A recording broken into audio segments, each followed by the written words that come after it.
सरळ नाक दिसत, एखादा थोडा या ठिकाणी गोल चेहऱ्याचा असेल तर तसाच दिसत, लंबट चेहऱ्याचा असेल तर तसाच दिसत. लक्षात आलं का? हा अनुभव आरशाचा आहे ना, अंतःकरणाचा ना, त्याने विचाराचा. लक्षात ठेवा, विचार काय तर चांगले अंतःकरणात बांधले, म्हणून महाराजांनी ठेवणीचं प्रमाण त्या ठिकाणी काढलेले. लक्षात असू, आणि त्या प्रमाणातली ही दिशा आहे. म्हणून ज्या ज्या गोष्टी आपण बोलतो काय प्रमाणाविन बोलत जाऊ नये. म्हणून अमोल महाराज सांगत असतात प्रमाणी कीर्तन करा. बरोबर आहे का? बरं, शब्द हे कसे तर या ठिकाणी शास्त्र आधार घेऊनच वापरत जावे, अन्यथा या ठिकाणी बोलणं औचित्याचं ठरणार नाही. आपला विषय काय? 3 प्रकारे. एक विचाराचं बळ. लक्षात असू द्या, विचार अंतःकरणात कसे आपण करतो त्याच्यानुसार दृष्टीनं सगळ्या गोष्टी घडत असतात.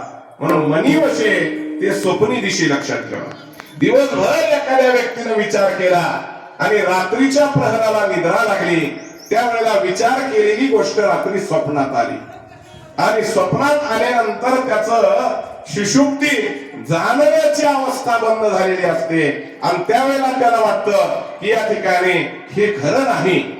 कोणतं खरं नाही?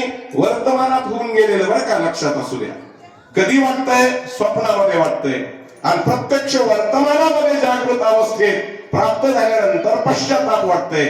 स्वप्न पडलं रात्री, मी उगाचच त्याच्यात भुलले गेलो. लक्षात ठेवा, स्वप्नीचे चैले जाईल लया. काय आहे जे स्वप्नात होतं ते नाहीसं होणार आहे, आणि प्राप्त प्रसंगाच्या येणाऱ्या काळामध्ये पश्चातापाशिवाय काय येणार आहे? काहीच येणार नाही. म्हणून अंतःकरणातला विचार जे अंतःकरणात आणलेला आहे तो प्रत्यक्ष अस्तित्वात येत असतो.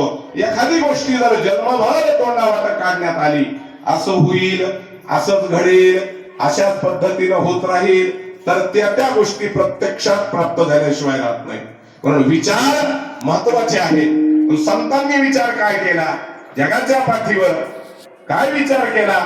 जेव्हा जेव्हा हे लोक भेटत गेले आपल्याला, त्या वेळेला यांच्याकडून फायदा काय आहे विचार केला, आणि जे फायद्याचं आहे तेच घ्या, आणि जे या ठिकाणी नाही आपल्याला नाहीसं करणार आहे त्याचा त्याग करा, असा विचार तुकोबारायांच्या जीवनात प्राप्त झाला. म्हणून पहिल्यांदा फायदा पाहणारे कोण आहे? या ठिकाणी जनमानसामधले लोक आहेत. दुसऱ्या चरणात सांगतात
Thank you. पूर्व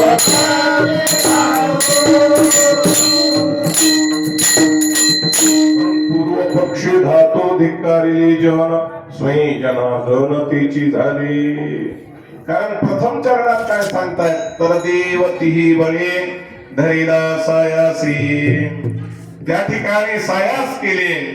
कशाचे सायास आहेत? परमार्थ प्राप्तीचे. सायास करायचे परमार्थ प्राप्तीचे. आणि जन काय सांगतात तर देव प्राप्तीचे सायास न करता प्रपंच बलवत्तर करण्याचे सायास करा. कारण आम्हाला यांच्यापासून जर धोका असेल तर 4 बोट या ठिकाणी सुरक्षित अंतर ठेवून या लोकांबरोबर आपल्याला चालावं लागतंय. कशामुळं?